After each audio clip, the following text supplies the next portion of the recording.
Hi there, welcome to the Schwowin's Nest. My name is Sandra. I love to do farmhouse home decor, thrift store flips, and trash to treasure. I hope I can inspire you to create some treasures of your own. Today is another DIY challenge. I love participating in these and collaborating with my fellow creators. It is hosted by Sonia over at Domestic Diva. I would love for you to go over to Sonia's channel, subscribe, and tell her I sent you. Sonia's channel link is down in the description box, so please go check it out.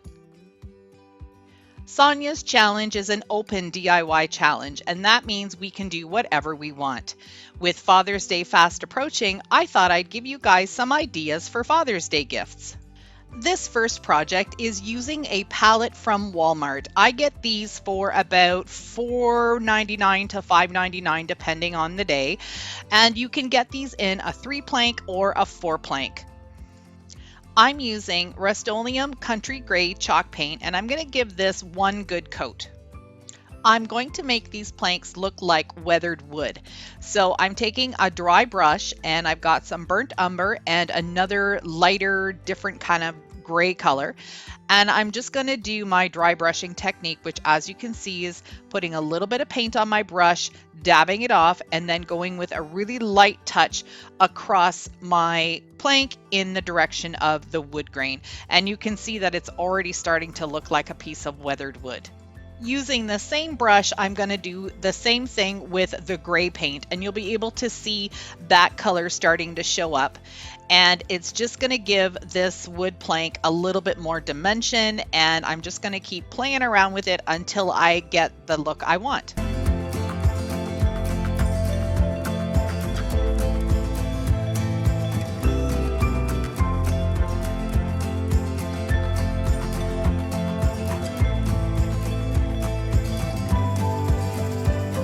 I don't have a Cricut, so I've invested a little bit of money into some different types of stencils. And the reason I love them is because you can use them over and over again.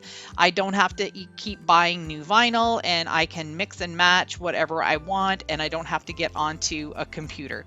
Anyway, these I just saw at my dollar store today, which was the Dollar Tree, and they were over by the poster board and the foam board. These are really simple to use. You can just pop out what you need and you can use them over and over again. They're a really nice firm cardstock. Using black acrylic paint and a makeup sponge, I'm going to stencil in the words barbecue timer on the very top line, right above where I've got that green painter's tape. Here I've got some painter's tape lined up horizontally and vertically so I can start in the same spot and have the same spacing in between. I'm using my fine tip CraftSmart black paint pen, and I'm just going to freehand some letters, kind of Ray Dunnish, but kind of not. And I'm just going to go across and put my letters in. So what I'm putting in is rare, medium, and well done.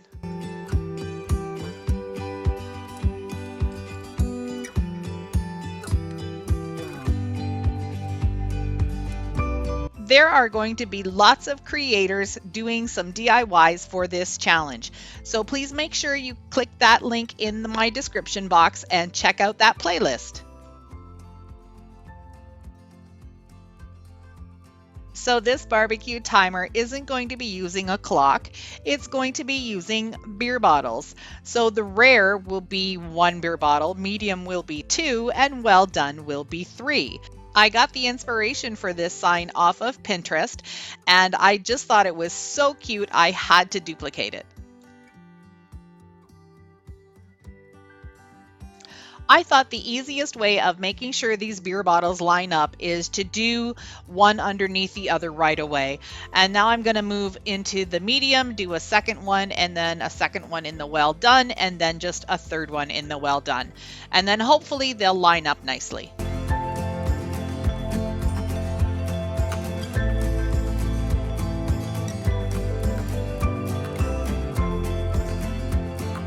The last thing for this is just to add some dots from the words to the bottles.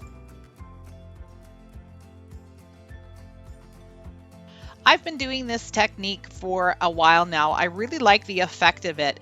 I'm just making the letters look a little bit more 3D. So I've got this little tiny marker that used to be one of my scrapbooking markers, and I'm just kind of lining up some of the parts of the letters, not all of them, just to give them a more three-dimensional look. I did that for all the words plus the beer bottles as well. Finally, I'm just going to add a little cup hook where I can hang an opener. The inspiration on Etsy had one of those really cool bottle cap openers that you could screw in.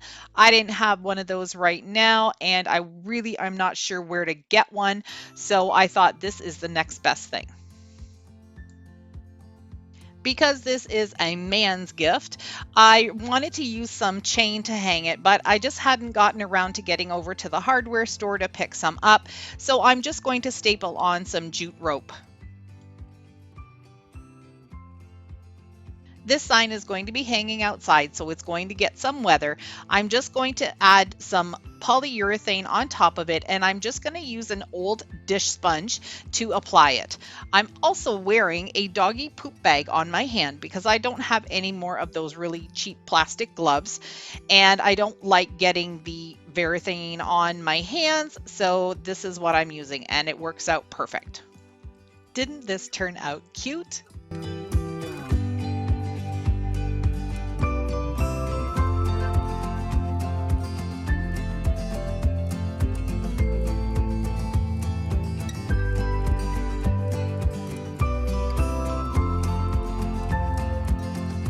I have a second project for you today that I think you're going to love. But first, I want to introduce you to my new friend. This is a Ryobi Table Saw. It was a gift to myself for Mother's Day and for my birthday, which was just last week. And I love it. I am so in love with this guy. It is so easy to use. You just put your wood through it, it cuts it just like butter. I don't have to hang on to any heavy tools. I don't have to try and get a straight line. It just works perfectly.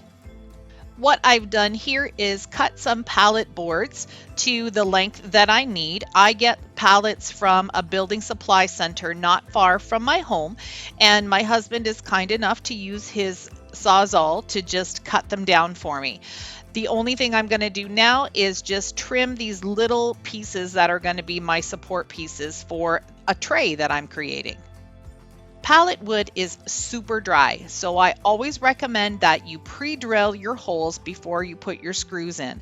If you don't pre-drill, and trust me, I've done this a gazillion times, I've skipped this step and then the wood cracks and splits and then I've got to start over. So just make sure that if you're using pallet wood or any type of wood, it's really easy to pre-drill first and then your screws go in really nicely. Before I put this piece together, I want to make sure that I use my sander and just get everything nice and smooth. Pallet wood is really rough. That's one of the disadvantages of it, is because it's not used for nice things. And so you want to make sure that you get all of those little splinters and rough edges off. Another tip I can give you is to put your screws in first before you attach it to the other pieces. So what I'm doing here is I'm going to put my screws in and I'm going to let them stick out just a wee bit on the other side, and then it'll be easier for me to match up the holes. I've got the holes matched up and now it's super easy just to screw everything together.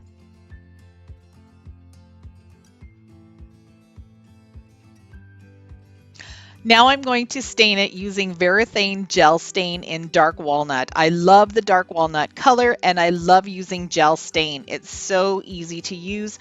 I've had this leader for a really long time and it lasts forever as long as you make sure that the seal is good. I'm going to apply it just using an old rag. This is a really soft t-shirt that I cut up into little pieces to use specifically for this. So again, I'm going to use a doggy poop bag and cover my hands so I don't get the stain all over the place. I'm just rubbing it in and I'm going to make sure that I don't put too much on. I want it to be nice and even. You can see how the stain is bringing out the texture of the wood. Each piece is different and unique, and it just looks beautiful. Now that the stain is dry, I've got to add some handles, and I went rummaging around in my goodie bags, and I found these old metal pieces. I really don't know what they're for. Whenever we have an old piece of furniture that we take apart, I always make sure to keep the parts. So I really honestly don't know what this is for, but I thought they would make really cool handles. I've just marked the spots where the holes are. I'm going to pre-drill and then screw them in.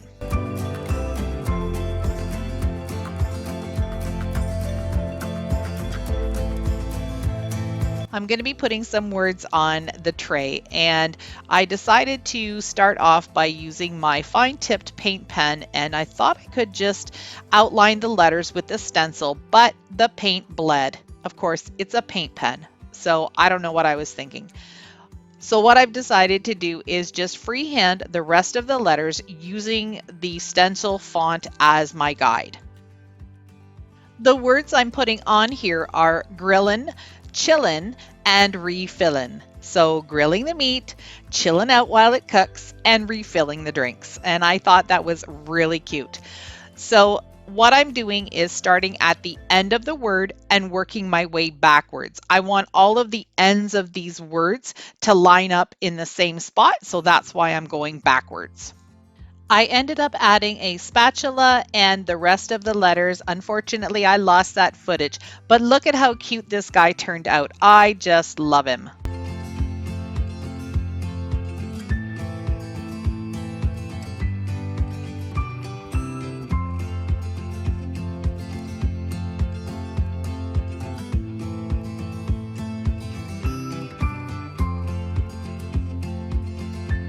I'd like to thank Sonia for hosting this DIY challenge. I had a great time creating these Father's Day gifts. If you like this kind of content and you want to stick around, I would love for you to hit that red subscribe button and the bell to get notified every time I upload a new video. Thanks for watching.